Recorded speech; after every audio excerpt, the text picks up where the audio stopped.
교회로 하는 강요.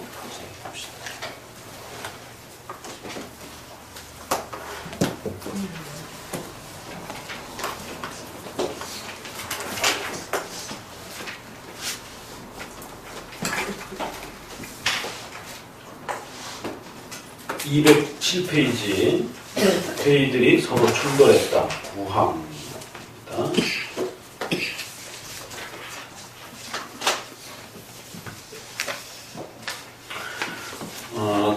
계속 교회의 그 소중한 회의적 권위가 무엇인지 올바른 성경적인 그런 교회 회의를 확보하기 위해서는 어떻게 해야 될 것인가를 교회론에서 계속 논의하고 있어요. 성경적 교회가 되기 위해서는 그런 회의체가 있어야 되고 그런 회의체를 구성하는 목회자와 또 장로라고 하는 교회 종교 지도자들을 잘 훈련해서 성경적 회의를 이루어가게 되면 여러 사람이 모여있는 이 교회 공동체라고 하는 이 조직을 훌륭하게 잘 꾸려갈 수 있다라고 이렇게 권면을 했는데, 그걸 이제 남용하고 오용한 로마 카톨릭의 잘못된 이 회의체에 대한 비판을 계속했고요. 또 한편으로는 제세례파나 이런 쪽에서 회의체를 아예 없애버리고 부정하는, 그래서 신자 개개인이 모든 그 하나님의 뜻을 분별하고 최종 확정하는 신자의 양심의 자유만 강조하는 이제 이러한 극단, 그 사이에서 이제 칼빈이 계속해서 양극단을 다 이렇게 경계하면서 성경적 회의체를 또 성경에 입각하여 어떻게 이루어갈 것인가, 이 부분을 이제 계속 고민하고 있는 겁니다. 자, 그러면 회의들이 서로 충돌한 이야기를 내가 할 필요가 있는가? 이러면서 이제 넷째 줄 같이 읽어봅니다. 즉, 성경에 의해서 어느 쪽 교령이 전통적이 아닌가를 결정하는 것이다. 이것만이 가부를 구별하는 확실한 원칙이다. 그래서 로마 카톨릭은 자기들의 그 권위를 회의라고 하는 것에 극단적으로 두었기 때문에 칼빈은 이제 그렇게 거기에 대해서 비판할 때는 회의가 최종 권위가 있는 게 아니라 성경이 최종 권위가 있는 것이다. 그러니까 이 말은 맞는 말이죠. 그렇지만 그 회의에 대한 부분을 칼빈이 아주 부정하는 건 아니에요. 그 회의가 성경적으로 바르게 집행되어지는 것이 중요하다라는 것을 이야기하는 것이고, 로마 가톨릭은 성경과 상관없이 그저 고대의 회의가 이런 게 있었다라고 하면서 그 회의에 근거해가지고 자신들의 권위를 자꾸 확보하려고 하다 보니까 칼빈은 그런 회의 자체가 최종 권위가 아니라 성경으로부터 진위 여부를 따져야 된다 이러면서 결국 그 회의들도 잘못된 회의들이 많이 있었고, 결국 각각의 회의가 서로 충돌하는 회의들도 많이 있었고, 그렇기 때문에 어떤 회의를 우리가 판단하느냐에 따라 이렇게 가지각색으로 다 다른데 어떻게 그 회의 자체만으로 권위를 삼을 수 있느냐 이러면서 이제 그 예를 듭니다. 두 번째 달라 읽어봅니다. 지금으로부터 약 900년 전 레오 황제 때 열린 전부 끌어내어 부셔버리기로 결정했다. 곧이어 유해에 대한 회심으로 일대여 인수지만 태아베이에서는 상장들을 불구하고 판결했다. 10번 그 밑으로 내려와 보시면 이게 어떤 회의냐면 754년에 모인 그 콘스탄티누스 5세가 소집한 콘스탄티노플 회의입니다. 그러자 787년에, 그러니까 754년에는 형상들을 사용할 수 없다라고 금지를 시킨 거예요. 그런데 조금 있어서 787년에 다시 또 그 반대자들이 회의를 모아가지고 형상을 사용할 수 있다라고 결의를 내린 겁니다. 이게 이제 교회사에서 굉장히 유명한 기독론과 관련된 이 싸움이에요. 한편으로는 예수님이 인간의 모습을 가지고 있었기 때문에 그림으로 형상으로 만들 수 있다라고 주장을 한 거고, 그 인성은 신성과 한 인격 안에 계시기 때문에 인성을 표현한다라면 반드시 신성을 표현해야 되는데 인성만 표현할 수는 없다라는 겁니다. 신인성이 함께 계시니까. 그런 기독론의 이성 1인격의 관점에 보게 되면 아까도 우리가 티타임 때 얘기했지만 우리 장로교는 칼케톤 이후에 웨스민스터를 따라 이성 1인격이에요. 그러니까 우리 튤립 형제하고 우리 크리스토팀이 이제 거기서 이렇게 카페에서 좋은 대화를 나눠주셨는데 그 글은 꼭 읽어보세요. 아주 그 기독론과 관련해서 굉장히 중요한 그러한 신인성에 대한 이해입니다. 우리가 기독론을 말할 때는 항상 조심하시는 게 두 가지가 있어요. 이성 1인격을 고백하는 겁니다. 그러니까 이성 1인격이라는 말은 이성을 먼저 고백할 줄 알아야 돼요. 신성과 인성을 파괴함 없이 신성을 신성대로, 인성을 인성대로 표현할 줄 알아야 되는 겁니다. 신성을 줄여서 말을 해도 안 되고 인성을 줄여서 말을 해도 안 되는 거예요. 신성은 신성 그 자체로 고백하는 거고 인성은 인성 그 자체로 고백하는 거예요. 그런데 이 두 성이 한 인격 안에 있기 때문에 교차적으로 표현돼요. 성경에는. 나 모른다. 나 잡지 말라. 예수님 만지지 말라라는 거예요. 마치 신성처럼 이렇게 변하시고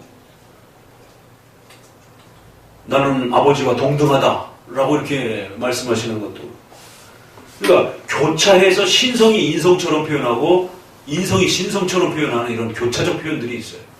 그래서 한 인격이기 때문에 그게 가능한 겁니다. 그러면 이 두 성이 교류되어서 표현되어지는 것을 우리가 어디까지 말할 것인가? 이걸 지나치게 말하면 두 성이 섞이는 것 같은 루터파의 표현이 나와요. 그래서 루터파는 본질적, 본성적 교류론 형태로 속성 교류를 말하는 거고, 우리는 한 인격 안에서 두 성이 계시니까 인격적 교류론을 말하는 거예요. 위격적 교류론을 말하는 겁니다. 이게 달라요. 본성, 신성과 인성이 섞이는 것처럼 말을 하면 안 된다는 거예요. 본성적, 본질적 속성 교류론을 말을 하면 루터파가 되는 거고, 한 인격, 한 신격, 하나님을 우리가 예수님을 인격이라고도 표현하고 신격이라고도 표현할 수 있는 거, 위격이라고도 표현할 수 있는 겁니다. 그럴 때 위격적 연합, 인격적 교류라고 표현할 수는 있는 거라는 것이에요. 이 이성 1인격의 개념을 가지고 보면 예수님을 그림이나 조각으로 나타낼 수 있느냐도 문제가 이제 여기서 해결이 되는 겁니다. 한 인격 안에 계시다라고 생각하지 않으면, 신성과 인성이 따로 있다 생각하면 인성으로 얼마든지 그릴 수 있다 이렇게 생각하는 거예요. 그러나 한 인격 안에 계시기 때문에 인성을 표현하게 되면 반드시 신성이 따라 붙어야 돼요. 왜? 신인성이 분리돼서 존재하는 게 아니기니까.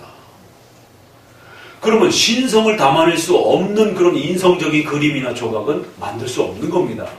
아니, 어떤 인간이 과연 신성을 만들어내서 표현할 수가 있겠습니까? 그래서 754년에서는 신성의 이성 1인격에 대한 교리의 기초에서 인성을 그림으로 표현할 수 없다라고, 조각으로 만들어서는 절대로 안 되고 그건 신성 모독이라고. 그래서 교부시대 때를 끌어오면서 락탄티우스라든가 어느 날 교회 근처 이렇게 지나가는데 교회 바깥에 그림이, 예수님 그림이 걸려 있어가지고 그거 뜯어내서 다 찢어버렸다라고. 제2 스위스 신앙고백서에서도 표현 나오고, 어거스틴의 글에도 보게 되면 그리스도를 그림으로 나타내고 조각으로 나타나는 것은 아주 신성 모독적인 행동들이라. 우리 교부들과 선조들이 예수님을 그림으로 그리지 말라라고 그렇게 누누이 어마어마한 역사적 자료들이 남아있는데, 한국교회는 지금 그걸 그림으로 그리고 조각으로 나타내는 게 아주 자연스럽고 당연한 것으로 이렇게 생각하는 거죠. 그거는 787년의 결정을 따르면 그렇게 됩니다. 봐라, 787년에는 뭐라고 얘기를 했냐면 라트리아 둘리아로 이렇게 표현해가지고, 본인들도 약간은 좀 찔림이 있으니까 직접적으로 그 예수님의 그림이 진짜 예수님이다 이렇게 말하기는 좀 뭐하니까 이거는 둘리아, 이렇게 숭배하는 게 아니고 존경하고 우리가 이렇게 높이는 정도로. 그래갖고 종교개혁 시대에 와서는 이건 우리가 신앙 교육 보조 자료로 쓰는 것이지, 아이들이라든가 문맹자들에게, 글씨를 모르는 자들에게 보조용으로 쓰는 것이지, 이거는 직접적으로 우리가 무슨 신을 나타내려고, 그렇게 삼일체를 나타내려고 그러는 건 아니다. 이런 핑계가 누구에게서 왔느냐면 787년에 온 겁니다. 이게. 그러니까 오늘날 어디 가서 우리가 예수님 그림 그리면 안 됩니다, 예수님 조각상 그리면 안 됩니다 라고 얘기하면 펄쩍뜁니다. 우리를 이상하게 생각합니다. 그러면서 이제 그러면 이제 어떻게 그 그림이 신성을 담아낼 수 있습니까? 그런 건 아니고요, 아이들에게 보조용으로 쓰는 이 말을 합니다. 꼭 핑계를. 성경을 그림으로 만드는 거, 그림 성경, 이것도 다 루터파에서 나온 거예요. 그래서 장로교는 바로 거기에 대한 저항과 반대로 교리 문답을 만든 겁니다. 문답으로 아이들을 가르쳐야지 그림으로 가르치지 말라라는 거예요. 우리 장로교에 화가가 없었겠습니까? 근데 그림 성경 안 만들었어요. 근데 이제 최근에 그 부흥과 개혁사라든가 이런 데서 만화 기독교 강요, 만화 소율이 문답, 만화 성경, 만화 조직신학, 만화의 그림으로 나타내는 이러한 부분들을 엄청나게 쏟아내요. 그러면서 밑에다 뭐라 하냐면 교육에 효과적이다.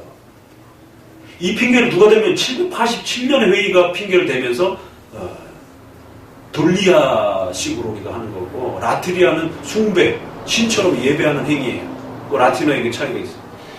요게 그대로 칼빈 시대 기독교 강의에 와갖고 칼빈이 기독론 가르칠 때 이제 카톨릭에서 라트리아, 둘리아로 핑계대면서 우리가 그 그림을 숭배하는 건 아니고 문맹자들과 어린아이들을 위해서 예수님이 우리를 위해 십자가에 이렇게 죽으셨다라는 것을 그렇게 십자가의 그런 형상과 조각상을 만들어서 눈으로 보게 하면서 신앙심을 이렇게 넣어주고, 교회도 딱 들어오면 카톨릭의 이 앞에는 뭐가 있어요? 잔뜩 예수님 그 죽으시는 장면이라든가 이런 것들이 있고 스테인드 글라스에 막 어마어마하잖아요. 그래서 들어가면서부터 종교심을 이렇게 만들어주려고 하는 거지. 이게 신은 아니다. 이제 본인들도 그래요. 그러니까 그런 핑계가 787년에 만들어진 거라고. 그래서 라트리아 둘리라라고 하는 이 차이를 787년에 썼어요. 그랬을 때 앞에 회의는 그렇게 나누면 안 된다. 어떻게 그게 구별돼서 쓰여질 수가 있느냐는 거예요. 이성 1인격의 칼케톤 회의에 따라서 두 성은 절대로 분리될 수 없다라고 하면 보조용어로도 안 된다라는 거예요. 정직하게 예수님을 가르쳐야 정직하게 예수님을 배울 수 있는 것이지, 잘못된 방식으로 예수님을 가르치는 게 어떻게 올바른 예수님을 소개가 될 수 있느냐라는 거예요. 신인성을 분리시켜서 예수님을 가르치면 어떻게 신인성이 하나로 계신 예수님을 이해할 수 있겠느냐. 이건 말도 안 된다는 거예요. 이것을 가지고 1000년 동안 싸웠어요. 그래서 동서방이 나눠지게 된 이유는 정치적인 이유도 있고 신학적인 이유도 있는데, 신학적인 이유가 바로 이 문제. 이 교회 안에서 예수님을 조각상으로 그림으로 쓸 수 있느냐 없느냐. 또 하나가 있어요.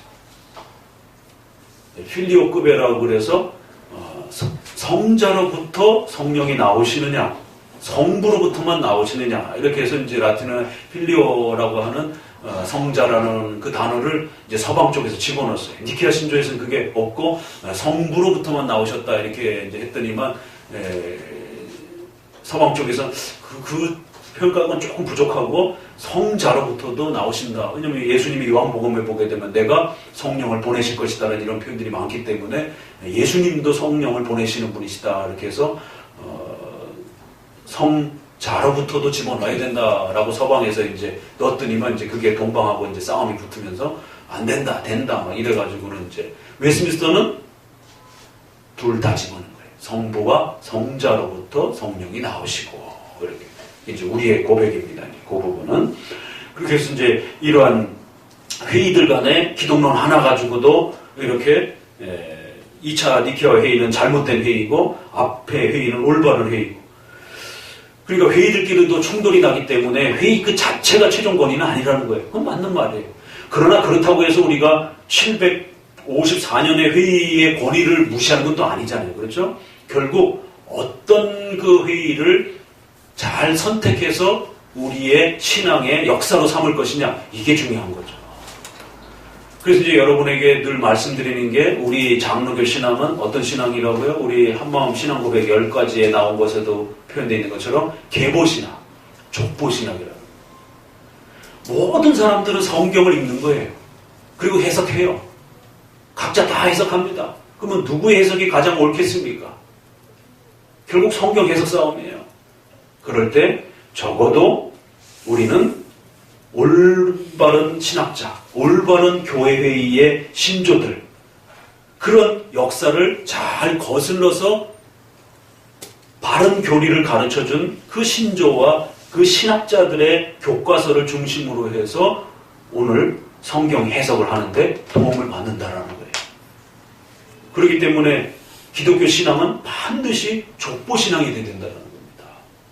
이 족보가 틀어지게 되면 결국 여러분 혼자서 기독교를 만들어내는 꼴이 돼버린다는 거예요.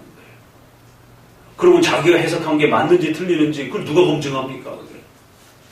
그래서 좀 전에 티타임 때도 그런 얘기를 했는데 수많은 기독교 분파가 있는 겁니다. 다 각자 자기가 옳다고 그래요. 그럼 과연 어떤 기독교가 가장 올바른 기독교겠느냐라고 했을 때는 회의들조차도 신학자들조차도 엄청난 또 잘못 오류들이 많고 그랬을 때 적어도 우리는 가장 출중하고 훌륭하게 말한 신학자들 그리고 신조와 회의들 그럼 그걸 어떻게 구별합니까? 그럼 적어도 우리 선조와 앞선 역사들 속에서 그걸 구별해 왔단 말이에요. 적어도 교부 시대 때 여러 사람들이 있었고 여러 색깔들이 있었지만 어거스틴이 88개의 이단을 자기 논문 속에서 쫙 정리해 나갑니다. 그리고는 건전한 기독교의 분파가 적어도 교부들을 따라서 어떻게 흘러왔는지 그래서 세 군데 정도로 알렉산드리아라든가 안디옥이라든가 시리아 쪽이라든가 이렇게 해서 세 개의 왜냐면 예루살렘을 중심으로 한 교회가 있었고 안디옥 교회가 있었잖아요. 그리고 저쪽으로 넘어가는 유럽 쪽에 이제 에베소 넘어서의 그 교회들이 북쪽으로 교회들이 있었단 말이에요. 그러니까 적어도 지역적으로 세 정도 파가 있었단 말이에요. 예루살렘파, 그 다음에 안디옥파, 시리아파. 이쪽에 세 쪽에서 제자들이 활동했고 이 제자들이 남아 있었고 그 사람들을 교부들이라고 그랬고 그 교부들 중에서 훌륭한 분들을 어거스틴이 추스려 가지고 적어도 이 정도 교부들은 사도신경에 니케아 신경에 이런 고백을 따라서 왔던 분들이고 그 외에 아리우스라든가 사벨리우스라든가 또 뭐 여러 가지 영지주의라든가 이런 쪽들은 비슷해 보이지만 절대로 따라가면 안 된다라고 1차적으로 어거스틴이 정리를 해놨어요. 그럼 우리가 어거스틴을 존중하는 겁니다. 그런데 지난번에 최덕선 교수님이 칼럼을 한번 소개해 주셨는데 웨슬레이 글 안에 그런 게 있나 보더라고요. 저도 몰랐는데 그 글을 통해서 이제 저도 보게 돼요. 그 몬타니즘이라든가 이런 초대 교회의 그 이단들에 대해서 상당히 이렇게 호감적으로 이렇게 표현한 그래서 상당히 이러한 그 초대교회 때 부흥운동을 일으켰던, 왜냐면 웨슬레가 부흥운동을 일으키다 보니까 그런 그 신비적이고 그런 기적적인 부흥운동들에 대해서 초대교회의 본인도 역사성에 대해서 누가 묻게 되면 당신과 같은 이런 기독교 역사가 있느냐라고 묻게 되면 대답을 해야 될 거 아니에요. 근데 루터와 칼빈은 그런 식의 부흥운동 굉장히 싫어했단 말이에요. 왜냐면 제세례파가 그 당시 있어가지고 강요 앞부분만 해도 그런 사람들 열광주의자들이라 이렇게 하면서 점잖게 성경 공부하고 시편 찬송하면서 이렇게 점잖게 신앙생활을 하고 그래야지 막 미친 듯이 이렇게 막 소리 지르고 막 까무러치고 막 쓰러지고 막 이런 식으로 하는 건 열광주의자들. 이게 막 그 열정주의자들이라 우리말은 조금 번역이 약간 점잖게 번역됐는데 그게 이제 소위 말해서 미친 자들이라고 하는지 그런 과격한 표현도 나올 정도로 이렇게 너무 이렇게 막 정신없이 믿는 자들이다 막 이런 겉으로 봐도 막 정신없이 이렇게 막 예배드리고 행동하잖아요. 아주 굉장히 싫어했단 말이에요. 그런 스타일들. 그러니까 이제 웨슬레가 어디서 끌어오느냐면 이제 몬타니즘이라든가 이제 고대에 더 거슬러 올라가가지고 그런 부흥운동들이 기독교 역사에 있었다라고. 그래서 최덕선 박사님이 아니 어떻게 정통 신학 계열에서 어떻게 웨슬레가 과거에 이단이라고 정죄받았던 몬타니즘이라든가 이런 부분에 대해서 그런 어떤 붕의 역사를 정당한 성령의 역사인 것처럼 그렇게 호응적으로 말할 수가 있느냐 이래갖고는 상당히 그게 또 센세이션을 또 이렇게 일으키면서 웨슬레 쪽에 대해서 상당히 이렇게 아주 뼈있는 그런 지적을 웨슬레가 그런 표현을 쓴 것에 대해서 이렇게 발굴해내면서 지적했던 적이 있었습니다. 그러니까 결국에는 역사성을 따져야 되는 것이. 적어도 어거스틴의 그런 부분들을 루터와 칼빈이 존중했고 기독교 강요 모든 내용들을 어거스틴의 토대 위에서 쓴다고 그러면서 칼빈이 정리해줬고 또 칼빈 이후의 이 역사를 웨스민스터로 이어가면서 적어도 우리는 이 역사의 계보를 쫓아서 이분들이 말한 7가지의 교리와 이 신학을 중심으로 해서 성경을 연구하고 공부하고 도움을 받는 것이에요. 그럴 때 예수님과 사도들이 가르쳤던 그 신앙으로 제대로 돌아갈 수가 있는 거예요. 이게 돌아가지를 못하는 거예요. 2000년의 이 거리가 너무 커가지고 너무 많은 기독교가 있어가지고 어떤 기독교로 돌아가느냐에 따라 완전히 방향을 잃어버리는 겁니다. 남이 봤을 때는 만민중앙교회도 그렇고 정명석 얼마 전에 또 뭐 훈련 와가지고 또 막 문제 일으키고 저희 옆에 그 성남 본부가 있었습니다. 저희 옆 건물에. 제3자가 불신자가 보면 다 똑같은 교회예요. 안 그렇겠어요? 거기도 교회라고 그러고 여기도 교회라고 그러는데 왜 저긴 이상하다고 그러지? 우린 이상하다고 그러지만 바깥의 사람들이 봤을 때는 다 똑같은 교회입니다. 그러니까 역사성과 객관성을 누가 더 잘 가지고 있는가에 대한 부분을 끊임없이 고민하시고 족보신학을 해요. 계보. 우리는 어떤 선생님을 따라서 어떤 신조를 따라서 어떤 교회 회의를 더 성경적 회의라고 우리가 맞춰놓고 갈 것인가. 왜냐하면 이 첫 번째 회의와 이 2차 니케아 회의는 전혀 다르잖아요. 한쪽은 조각이나 그림을 찬성하는 쪽이고 한쪽은 반대하는 쪽이고. 그럼 이 두 회의를 다 같이 놓을 수는 없어요. 족보상에. 어느 한쪽은 버려야 돼요. 자기가 예수님의 인성을 그림으로 그릴 수 없다라는 쪽을 택하면 앞선 회의를 따라서 그 다음에 그걸 존중했던 루터나 칼빈을 쫓아가야 되는 것이고, 만약에 후대 2차 회의가 옳다라고 생각한다라면 로마 카톨릭의 회의와 그 다음에 종교개혁 후기의 루터파들의 역사를 쫓아가면서 또 근대에 이런 예수님을 그릴 수 있다라고 하는 입장으로 이제 쫓아가야 되는 것이죠. 그러니까 교회 역사를 조금만이라도 안다라면 성경을 그림으로 가르칠 수 있다? 이게 굉장히 쉽게 생각할 수 있는 문제가 아닌데, 뭐 요즘에 우리 건대 안에서도 뭐 이렇게 새로 또 요즘에 나와고 요즘에 또 그릴 수 있는 그런 또 기계가 얼마나 또 잘 발달되어 있어요. 그러니까 막 그런 게 쏟아져 나오면서 뭐 아이들을 위한 새로운 성경 뭐 홍보를 해서 성경 읽기 어려운 그런 아이들에게 그림으로 성경 전체를 한눈에 볼 수 있는 그런 도움을 줄 수 있습니다. 우리 선조들은 다 바보예요. 그러면 그림으로 안 가르치고 그 어려운 제네바 그림은다, 화이델베르 그림은다, 소요리문다 역사 때마다 다 모든 지역에서 전부 다 문답을 통해 갖고 귀에다가 들려준 겁니다. 왜? 눈에다가 안 보여준 거예요. 눈에다가 보여주게 되면 신관이 흐트러진단 말이에요. 하나님을 형상화시켜가지고 형상적 개념으로 이해를 하기 때문에. 성경을 귀에다 들려주고 하나님이 어떤 분인지 신 개념이 우리 마음속에서 형성될 수 있도록 귀를 통해서 들려주는 겁니다. 그래서 개혁교회는 오직 설교가 그 예배의 중심을 통해서